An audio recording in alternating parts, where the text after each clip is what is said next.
से बोले शंकर भगवान की जय। माता गौरव पार्वती गणपति ललनमा की जय। हर हर महादेव। देवादिदेव महादेव जी के चरण में प्रणाम करती हूँ, मेरा प्रणाम स्वीकार हो। माता गौरव पार्वती के चरण में प्रणाम करती हूँ, मेरा प्रणाम स्वीकार हो। गणपति ललनमा के चरण में प्रणाम करती हूँ, मेरा प्रणाम स्वीकार हो। माता और पिताजी के चरण में प्रणाम करती हूँ, मेरा प्रणाम स्वीकार हो। सब गुरु भैया बहना के चरण में प्रणाम करती हूँ, मेरा प्रणाम स्वीकार हो। गुरु भाई बहना, मैं एक कथा सुनाने जा रही हूँ, इस कथा को पूरा सुनिए और रहस्य जानिए। हर हर महादेव। गुरु भाई बहना, एक नगर में एक किसान रहते थे और एक किसान की पत्नी। किसान जो थे उनका खेती बाड़ी सब कुछ था, लेकिन दोनों भगवान के भक्त थे। किसान दान पुण्य बहुत करते थे, भूखे को अन्न, प्यासे को पानी, नंगम को चीर दान करते थे। किसान में इतना था कि अपना भूखा रह के और किसी को भी भोजन करा देते थे, इतना उनमें अच्छाई था। धीरे धीरे समय बीता। गुरु भाई बहना, किसान का पत्नी का ओद्र से एक पुत्र जन्म लिया। जब पुत्र जन्म लिया तो बड़ा प्यारा, बड़ा सुंदर था। लेकिन देखिए, समय का खेल निराला है। विधि क्या लिखा है नहीं जानते, समय कब क्या होगा किसी को नहीं पता। बेटा ज्यादा नहीं, राजा जो किसान का बेटा था सिर्फ 10 साल का था, और किसान के पत्नी और किसान दोनों बिस्तर पे सोए हुए थे।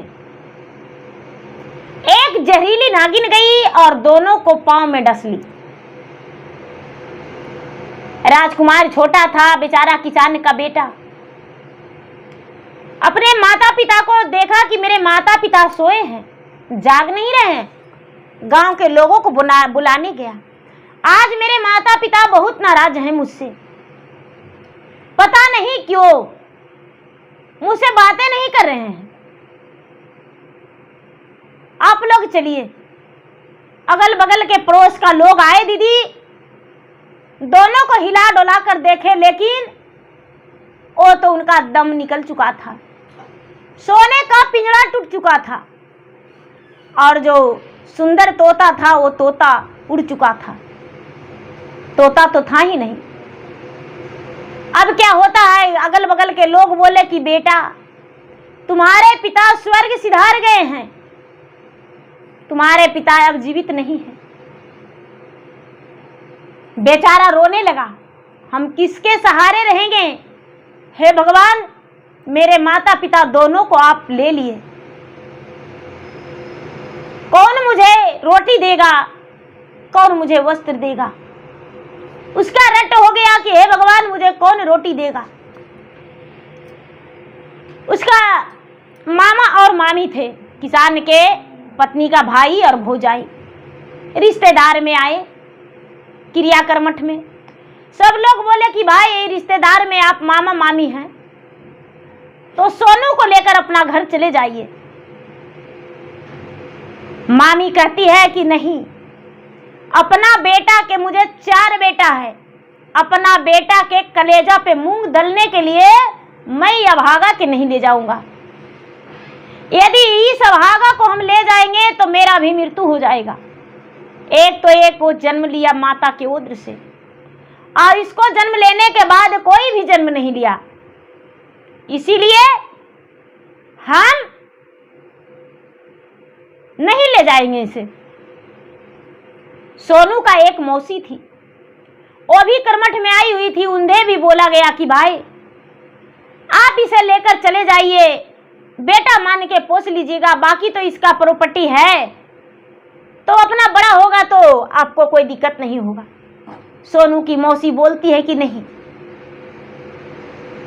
हम इस अभागा को नहीं ले जाएंगे, हम कर्मठ में आ गए, इतना ही है ज्यादा, और बाकी गोल लगते हैं।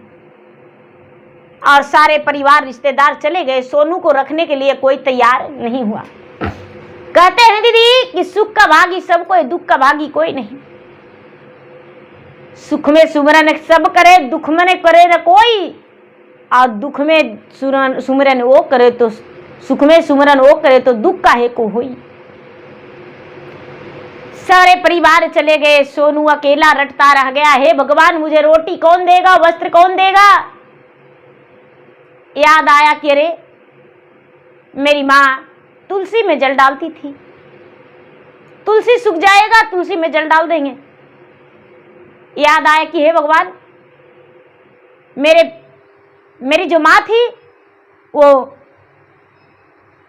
भोलेनाथ के शिवलिंग पे जल चढ़ाती थी, हम भोलेनाथ के जल चढ़ाएंगे।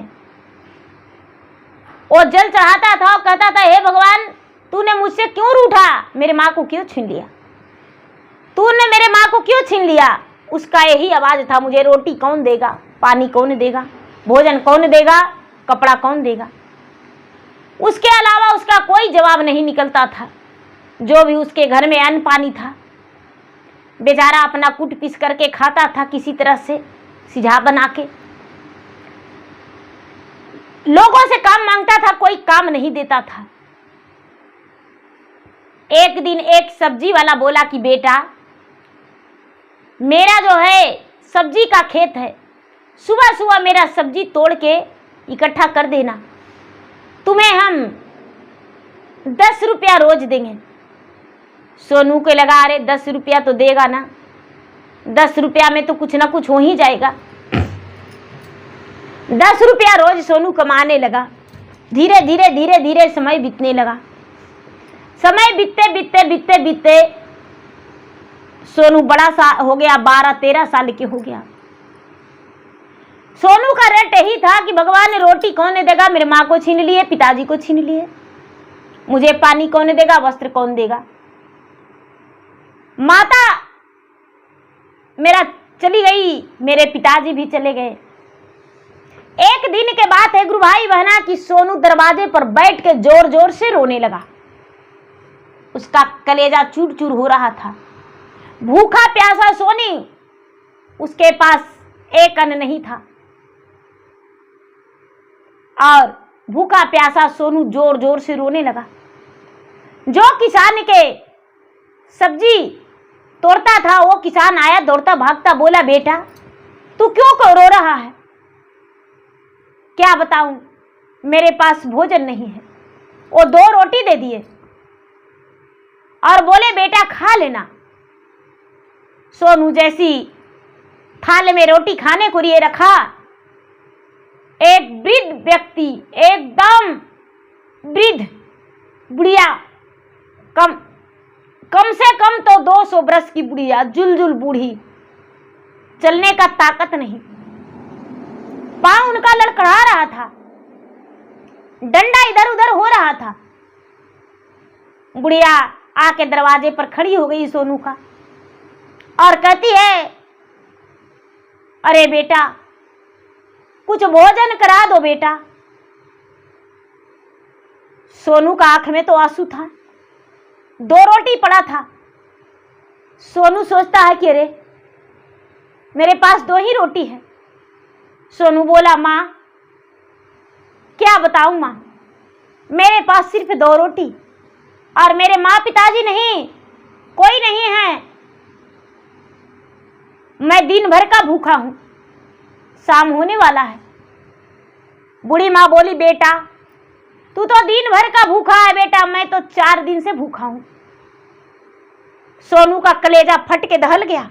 अरे बाप रे, मैं जवान हूं, हड्डा गड्ढा हूं, और ये तो मेरा एकदम कलेजा चूर चूर हो रहा है भोजन के बिना। अरे बूढ़ी माँ, मांस ढुला हुआ है, ये कैसे रह सकती है। 2 रोटी उनके आगे दे दी और बोली, माँ मेरे पास 2 रोटी है।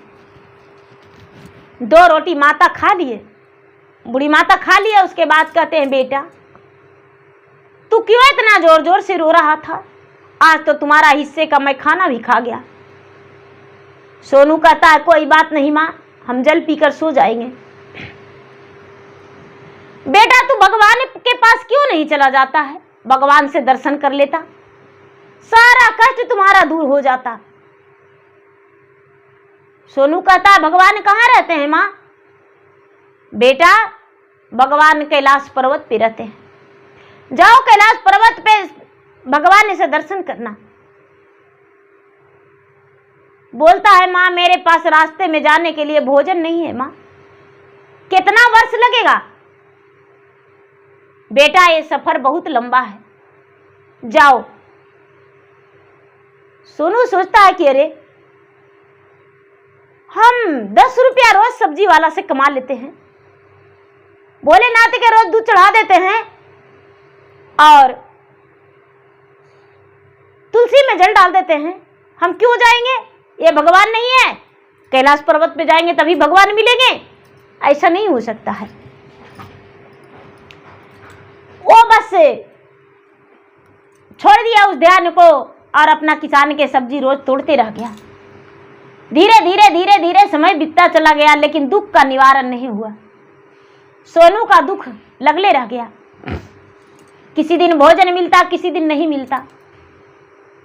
पूजा पाठ करने में इसको बहुत मन लगता था। अब तो ये क्या करता है कि सुबह सुबह भगवान के उठ के और भजन भी करने लगा, पूजा पाठ के साथ साथ भजन भक्ति भी करने लगा। धीरे धीरे धीरे धीरे 3-4 साल समय बीत गया। फिर से वही बूढ़ी माँ एकदम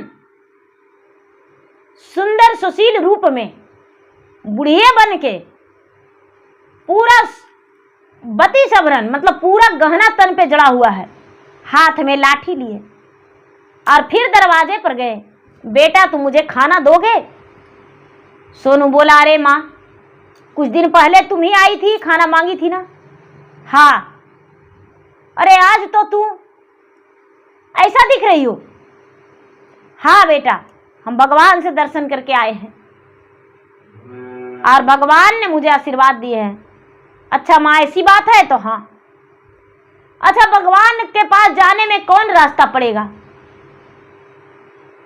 बूढ़ी माँ बोली बेटा कठिन रास्ता पड़ेगा, बहुत कठिन रास्ता है, प्राण भी जा सकता है। सोनू सोचता है कि माँ हम कैसे पार लगाएंगे? माँ मेरे पास तो पैसा नहीं है,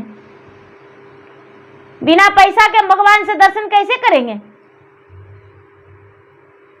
बूढ़ी माँ बोले देखो बेटा भगवान को तुमने रोज जल चढ़ाता है, तुलसी में जल डालता है, जाके तुलसी में जल डाल देना, भगवान को बेलपत्र और फूल चढ़ा देना और दूध भी चढ़ा देना भगवान को, और भगवान के यही कहना कि हे भगवान मैं बेलपत्र चढ़ाया हूं, ये सूखना नहीं चाहिए, हम जा रहे हैं आपसे मिलने, आप कहाँ दर्शन देंगे? सोनू इतना कह के निकल गया। माता जो बूढ़ी माता थी वो चली गई वहां से, सोनू रास्ते में निकल गया। चलते चलते चलते चलते चलते चलते चलते चलते चलते चलते बहुत दूर चला गया। रात्रि हो गया। अब रात्रि हो गया तो जंगल पड़ गया। जंगल पड़ गया तो सोनू का बड़ा जोर से भूख लग गया। रास्ते में एक झोपड़ी दिखाई दिया। जब झोपड़ी दिखाई दिया तो झोपड़ी के पास गया। झोपड़ी में एक बुढ़िया रहती थी। बुढ़िया देखी तो बैठो बेटा। सोनू बैठ गया। लोटा में पानी दे दी बुढ़िया। भोजन के लिए ऑर्डर मांगी कि बेटा भोजन करोगे? सोनू बोला हाँ भोजन करेंगे। भूख के मारे तो एकदम व्याकुल जीवन था। क्या होता है दीदी? सोनू उसके पास भोजन कर लिया। सवेरा हुआ, सवेरा भी बूढ़ी माँ भोजन दे दी। अब धीरे धीरे कई दिन बीत गया। एक दिन नहीं कई दिन बीत गया, 15 दिन 20 दिन। सोनू जाने का नाम ही नहीं ले रहा है।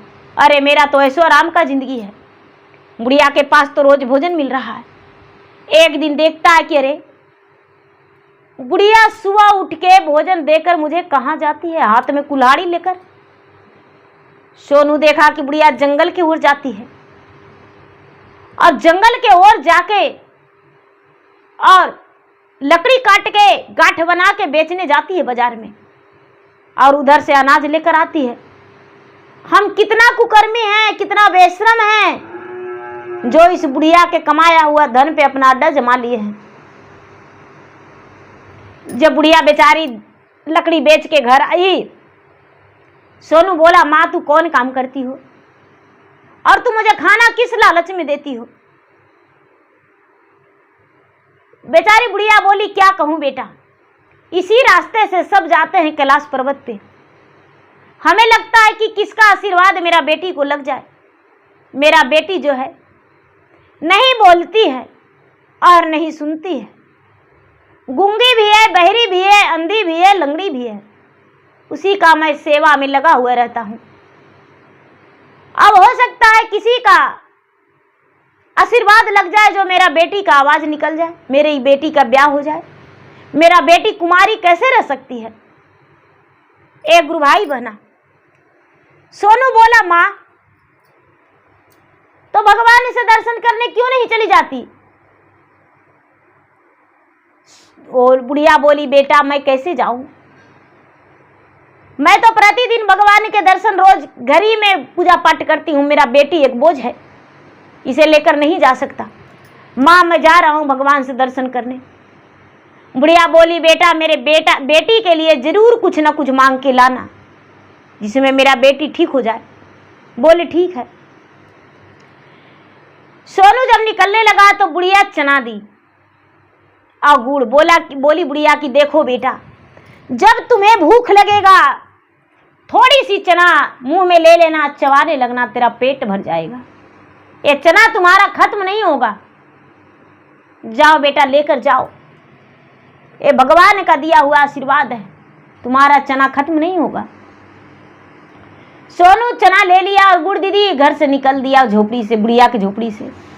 चलते चलते चलते चलते चलते चलते चलते सांझ हो गया, रात्रि हो गया। अब तो जब भी भूख लगे तो खा ले चना। रात्रि हो गया, नींद के मारे उसे चलल नहीं जा रहा था। एक ब्रिज के सामने उसका नींद लगने लगा और ब्रिज के सामने सर उठगा दिया। तभी आवाज आता है कि बेटा मेरे पास देखो, मैं यहां पर हूं, तुम्हारे लिए भोजन मैं लेकर खड़ा हूं।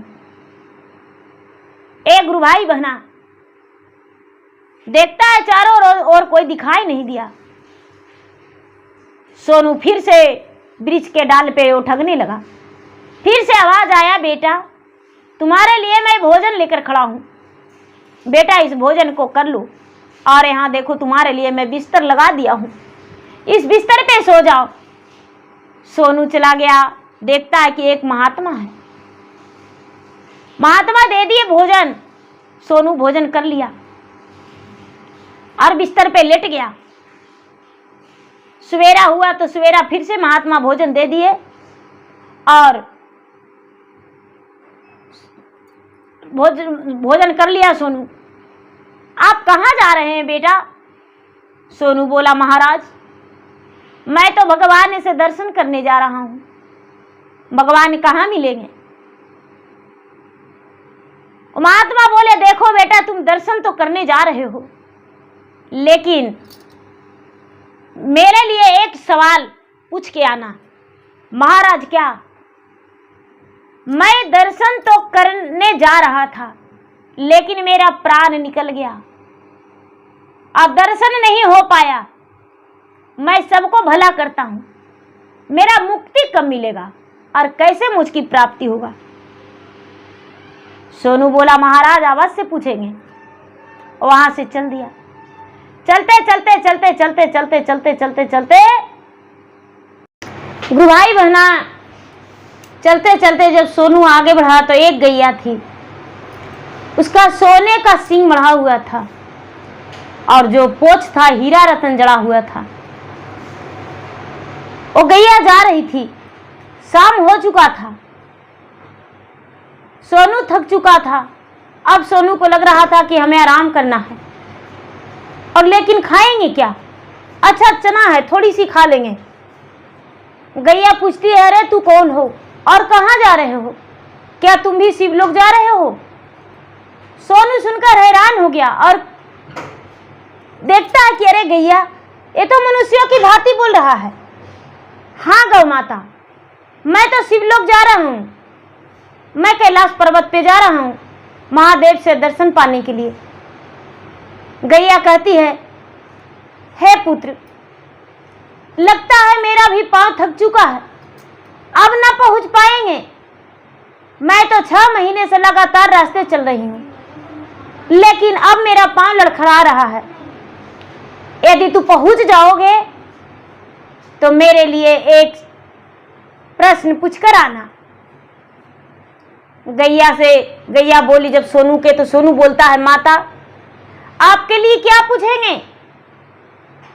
पुत्र मैं दूध देती हूं, लेकिन निपुति कहलाती हूं। जब बच्चे का जन्म देती हूं तभी मेरा बच्चा जो है मर जाता है, और मैं दूध तो पूरा दिन देते रहती हूं। 4 डंडे मार देता है और उसके बाद दूध दूह लेता है, जहां तक के पैर भी मेरा बांध देता है। आखिर क्या कारण है जो मैं निपुति हो जाती हूं? सोनू बोला ठीक है, आगे बढ़ गया। गैया जो थी, गैया रात्रि में रोक ली और बोली कि बेटा मेरा दूध दूह लो और तू पी लो जी भर के और चला जाओ। सोनू दूध दूह के और पी लिया और आगे बढ़ गया। जब आगे बढ़ गया तो रात्रि में रुक के सुबह हुआ, आगे चलने लगा। चलते चलते चलते चलते चलते चलते चलते एक बुढ़िया थी। बुढ़िया जो थी, आधा शरीर उसका त्याग कर चुका था, शरीर में उसका ताकत नहीं था, खाली बस इतना ही में प्राण उसको था और पूरा शरीर असमर्थ हो चुका था। बुढ़िया रास्ते में लेटी हुई थी। जब रास्ते में लेटी हुई थी, सोनू को रास्ते में मिला, शाम हो चुका था। सोनू का चलते चलते पूरे 1 साल हो चुका था। सोनू का तनाव खत्म नहीं हो रहा था। रास्ते में कोई भी सोनू के मदद कर दे रहे थे। सोनू को बुढ़िया देखी तो बोली, बेटा तू कौन हो और कहां जा रहे हो? सोनू देखते हुए बोला, दादी माँ मैं तो कैलाश पर्वत पे जा रहा हूं। बुढ़िया बोली, बेटा मैं भी वहीं जा रहा था, लेकिन क्या बताऊं बेटा, मेरा ये शरीर जो है थक गया और असमर्थ हो चुकी हूं। पता नहीं किस कारण मैं भगवान को दर्शन करने जा रहा था, लेकिन दर्शन कर नहीं पाई। बेटा मेरे लिए भगवान के बारे में पूछ लाना। मेरा यदि प्राण भी निकल जाता तो अच्छा था, मैं कष्ट में हूं। ठीक है माता। सोनू आगे बढ़ गया। आगे बढ़ गया तो रास्ते में एक कछुआ मिली। कछुआ मिली तो वो भी शिवलोक जा रहा था। कछुआ जो देखा तो बोलता है, भाई तू कहां जा रहे हो? सोनू बोला, कछुए राज मैं तो कैलाश पर्वत पे जा रहा हूं। कछुआ बोला, अरे भाई मैं तो 1 वर्ष से चल रहा हूं, लेकिन आज तक यहीं पहुंचा हूं। क्या बताऊं, मेरा तो कदम ही नहीं निकलता है। और जहां बिहान हो जाता है, रास्ते में कुछ भोजन भी कर लेते हैं मिट्टी का, और उसके बाद सवेरा होने पर चलने लगता हूं। कछुआ का जो ऊपरे खोपड़ी था वो सोने का था। कछुआ तपस्या करके भगवान से मांगा था, तो वजन था, कछुआ चल नहीं पा रहा था।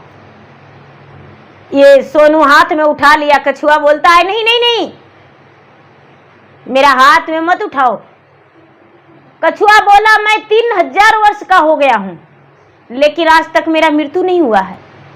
क्या कारण है जो मृत्यु नहीं हुआ है? इसीलिए मैं भगवान से मृत्यु मांगने जा रहा हूं। भाई अगर तुम पहुंच जाओगे तो मेरे बारे में जरूर पूछना। बोले ठीक है। सोनू आगे बढ़ गया। जब आगे बढ़ा तो देखता है एक बहुत बड़ा सुंदर सा शिवलिंग है, और शिवलिंग पे दूध और बेलपत्र चढ़ा हुआ है। दूध बेलपत्र चढ़ा हुआ देखकर सोनू बहुत चक्के रह गया। अरे यहाँ तो कोई नहीं दिखाई दे रहा, दूध और बेलपत्र कौन चढ़ाया है?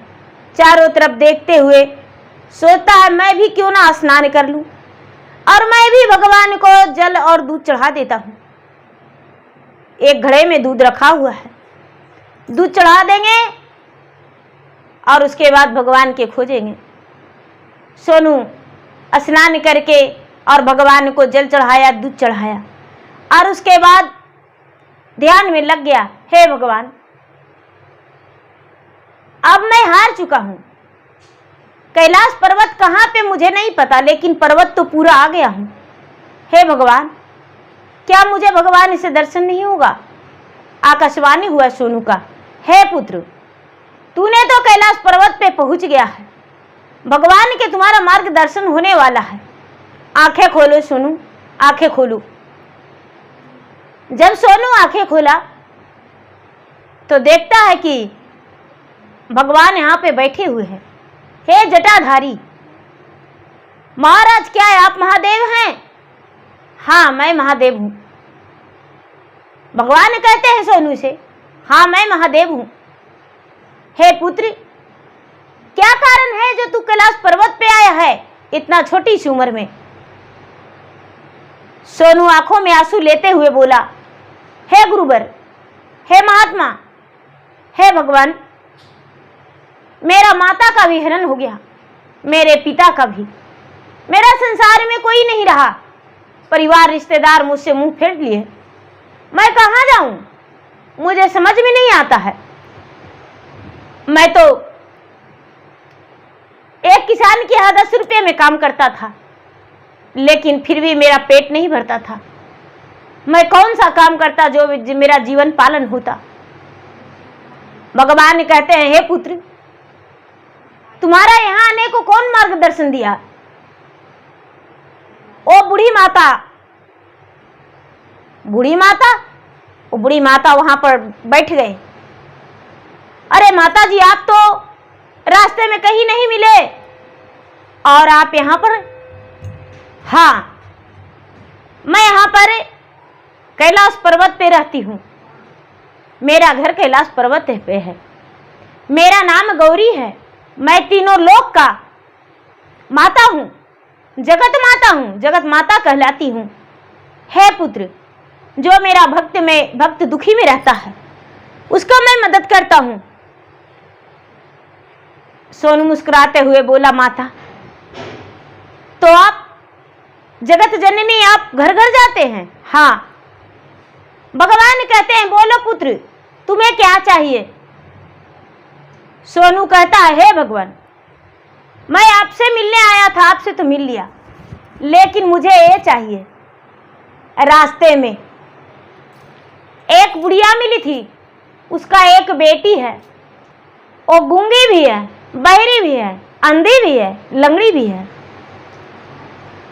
उसका विवाह नहीं हो रहा है और बुढ़िया उसके कारण कोई तप नहीं कर रही है, कहीं भी नहीं जा पा रही है। क्या कुंवारी रहेगी और वैसी रहेगी? भगवान कहते हैं, हे पुत्र, इसमें वही कन्या का दोष है। कन्या जो है, कन्या पिछले जन्म में बुरा कर्म करने के कारण इस जन्म में ऐसा है। सोनू बोला, महाराज, क्या वो बोल नहीं पाएगी, चल नहीं पाएगी? भगवान कहते हैं, बेटा, वो बुढ़िया का बेटी तो चल लेगी, लेकिन जितना तू भक्ति किया है उसे दान कर दो। सोनू बोला, मैंने दान कर दिया। उसका आवाज हो जाना चाहिए, आवाज हो गया। बुढ़िया का बेटी वहां टपाटप बोलने लगी और चलने भी लगी, देखने भी लगी, घूमने भी लगी। बुढ़िया को मन में आया, लगता है कोई तो भगवान से दर्शन करने गया जो मेरा बेटी को आशीर्वाद लगा है। फिर से सोनू बोलता है, हे गुरुवर, रास्ते में कई प्राणी मिले थे, जिसमें एक महात्मा मिले थे। महात्मा आते आते उनका शरीर थक गया था, प्राण निकल गया था। और वहां नहीं पहुंचे, क्या उनका मुझ का प्राप्ति नहीं होगा? भगवान कहते अवश्य होगा। उनका सबसे ज्यादा गलत कर्म था मांग के खाना, अपना मेहनत करके नहीं खाए, दरवाजे दरवाजे दूसरों को मेहनत किया हुआ को आधारित किए, इसीलिए उन्हें ना तो भगवान से दर्शन हुआ और ना तो मुझ का प्राप्ति हुआ। वो महात्मा के पास आज भी सोने का सिक्का पड़ा है, यदि वो किसी को दान कर देंगे तो उन्हें मुझ की प्राप्ति हो जाएगा। उसी में उनका प्राण लटका हुआ है। उनका एक लाठी सोने का है और एक सोने का सिक्का का गठरी बना हुआ है। इस बात को सुन के सोनू बोला, इन मस्तु। जल में एक मछली तड़प रही थी, वो भी रास्ते में सोनू से मिला। सोनू बोला, महाराज एक मछली थी, मछली जल में तड़प रही थी, व्याकुल हो रही थी, ना तो बाहर उसे बर्दाश्त होता ना तो जल में वो रह पाती। वो मनुष्य नहीं कि इधर उधर घूमता, उसे जल में ही रहना चाहिए। कहते हैं भगवान कि अरे पुत्र, वो मछली का पेट में एक हीरा रतन है, यदि मछली का चीर के पेट और निकाल लेगा कोई तो मछली शांति से आराम आराम से चल पाएगा, घूम पाएगा और वो जीवित भी रह जाएगा। सोनू बोला, इन मस्तु। सोनू फिर से कहता है, महाराज एक गैया थी, दूध देती थी लेकिन निपुती कहलाती थी, आखिर वो क्या कारण है? और गैया आ नहीं पाती है। बात सुनकर शंकर भगवान कहते हैं, पुत्र तुम नहीं जानते हो, वो गैया का पिछले जन्म का कर्म बहुत बुरा था और इस जन्म भी बच्चा दी, जो भी किसान उसको पोसा पाला उसे दूध अच्छा से नहीं देती है, उसके बच्चे को मार डाली है। गैया अपना पांव से दबा के और उसका प्राण ले लिया है। जिसे देखकर उसे प्यार करना चाहिए उसी का पाप लगा है गैया को। गैया को दर्शन नहीं होगा, मुझ की प्राप्ति तभी मिलेगी। गैया तपस्या में लग के भगवान का ध्यान करेगी, उसका मुझ का प्राप्ति हो जाएगा। और जब जन्म लेगी तो मनुष्य में जन्म लेगी। सोनू बोला, ठीक है महाराज। आगे बढ़ा तो बोला कि देखिए महाराज, एक कछुआ भी मिला था, जिस कछुआ सोने का था और उसे 3000 वर्ष हो गया है लेकिन उसे मृत्यु नहीं हुआ है। भगवान कहते हैं उसके पास सोने का शरीर में खोल है, वो खोल उतार देगा तब भी उसका मृत्यु होगा और नहीं तो मृत्यु नहीं होगा। कहते हैं महाराज ऐसा? तो हाँ ठीक है। महाराज जा रहे हैं। भगवान कहते हैं कि ठीक है पुत्र जाओ। माता गौरी जगत जननी मुस्कुराते हुए कहते हैं कि देखो ये दूसरे के लिए जीता है, अपना लिए नहीं। सबके लिए सब कुछ मांगा लेकिन अपना लिए कुछ नहीं। माता गौरी कहते हैं पुत्र अपना लिए कुछ नहीं मांगा? नहीं नहीं, मुझे कुछ नहीं चाहिए। ए गुरु भैया बहना, जब रास्ते में सोनू कछुआ को मिला, कछुआ बोला, हे भाई तूने मेरे लिए पूछा भगवान से? सोनू, हाँ मैं पूछा। भगवान क्या बोले? तुम्हारे पास ये जो सोने का खोल है उतार दो, तूने तपस्या करके भगवान से मांगा है। बोलता है भाई मेरा सोने का खोल कौन उतारेगा? अरे रास्ते में तुम मिल गया है, मेरा सोने का खोल उतार लो और हम भले चंगे चल जाएंगे भगवान के पास। सोने का खोल सोनू उतार दिया और कछुआ चला गया। क्षण भर में कछुआ पहुंच गया। कछुआ भगवान से दर्शन कर लिया। एक गुरु भाई बहना, रास्ते में गैया मिली।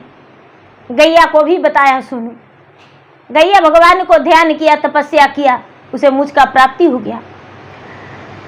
जब महात्मा मिले तो महात्मा कहते हैं बेटा मेरे लिए पूछा था? तो हाँ भगवान आपके लिए पूछे थे महाराज। आपके पास सोने का सिक्का और सोने का लाठी है, उसी में प्राण आपका अटका है। आप मर करके भी जीवित हैं। आपका मुझ का प्राप्ति हो जाएगा जब किसी को दान कर देंगे तब। आप भिखारी थे, भिक्षा मांगते थे, इसीलिए आपको इतना कष्ट हुआ। दूसरे को कमाई पर आधारित करते थे, खुद का मेहनत करके नहीं खाते थे। साधु महात्मा स्वीकार किए और स्वीकार करके कहते हैं हे पुत्री, अरे तुमसे भला कौन मिलेगा, ये लाठी भी ले जाओ और सोने का सिक्का भी ले जाओ। सोने का सिक्का और लाठी वहां से ले लिया, आगे चलने लगा। चलते चलते चलते चलते कई लोग मिले थे, सबको मदद किया सोनू, सबके बारे में पूछा। बुढ़िया के पास आया जंगल में, जो सबसे पहले मिली थी। बुढ़िया के पास आया, सोनू का चलने में कोई दिक्कत नहीं, 2 दिन में सारी रास्ता तय कर दिया जो 1 साल में लगा था। बुढ़िया के पास आया तो बुढ़िया राह देख रही थी, बेटा आ गया? तो हाँ। माँ मैं तुम्हारे बेटी के बारे में पूछा। मछली जो रास्ते में मिली, मछली का भी चीर के और हीरा निकाल लिया। हीरा रथ ने मछली पानी में जल में तैरते रहते गई, वो भी हो गया इसको। बुढ़िया के पास गया, माँ तुम्हारे बेटी के बारे में मैं पूछा। भगवान बोले तुम्हारा बेटी का कर्तव्य पिछले जन्म में गलत था। बुढ़िया बोली बेटा तूने भगवान से दर्शन करके मेरे बेटी के बारे में मांगा? तो हाँ। क्या करूं बेटा, इस जंगल में कोई नहीं आएगा, मेरा बेटी का ब्याह नहीं होगा। सोनू बोलता है माँ यदि बुरा न मानो तो मुझसे कर दो शादी अपना बेटी का। बुढ़िया लकड़हारिन सोनू से ब्याह कर दिया। सोनू अब अपना दुल्हन लेके घर चल दिया। जब घर गया है गुरु भाई बहना, तो इसके पास तो कोई कमी नहीं था, कोई कमी नहीं। जब घर गया तो इसका झोपड़ी था, लेकिन घर जाते ही दरवाजा पर जब गया तो इसका महल अटारी बन गया है। दरवाजे पर सुंदर सा एक गैया बंधी हुई थी। दरवाजे पर एक चंदन का वृक्ष लगा हुआ था। दरवाजे पर चौबगल तुलसी का वृक्ष बाग बगीचा की तरह था और सुंदर सा घर बना हुआ था। बुढ़िया के बेटी देखकर खुश हो गई। स्वामीनाथ आपके इतने सुंदर घर हैं। सोनू मुस्कुराते हुए बोला ये सब भगवान का दिया हुआ प्रसादी के रूप में मुझे स्वीकार करना है, भगवान सब दिए हैं। सोनू घर के अंदर गया और घर के अंदर अपना पत्नी को ले गया। घर में देखता है धन्य धान्य से भरा हुआ है, कोई कमी नहीं है। सोनू अपना सुखी जीवन बिताया। अब सोनू के सारे रिश्तेदार सब आने जाने लगे, कोई भी बाकी नहीं रहे। सब रिश्तेदार आने जाने लगे। रिश्तेदार कोई मुंह नहीं फेरे। अब सोनू तो सबको देकर खा रहा था, लेकिन लेकर नहीं। सोनू अच्छा सा बिजनेसमैन भी बन गया, धन वाला भी बन गया और परिवार वाला भी बन गया। तो देखिए गुरु भाई बहना, विपत रहता है 3 दिन और खुशी 13 दिन, लेकिन फिर भी विपत 3 दिन में भारी पड़ जाता है, क्योंकि कष्ट का समय बहुत मुश्किल होता है बीतने में और खुशी कब बीत जाता है कोई पता नहीं। तो प्रेम से बोलिए शंकर भगवान की जय। गुरु भाई बहना, मेरा वीडियो अच्छा लगे तो मेरा वीडियो को लाइक करें, शेयर करें। चैनल पर यदि नए हैं तो चैनल का सब्सक्राइब करें, बेल आइकन घंटी को दबाएं, जो कि मेरा वीडियो का नोटिफिकेशन सबसे पहले आपके पास जाए, आप मेरा वीडियो सुन सके। कमेंट बॉक्स में हर हर महादेव जय श्री गुरु जरूर लिखें। धन्यवाद।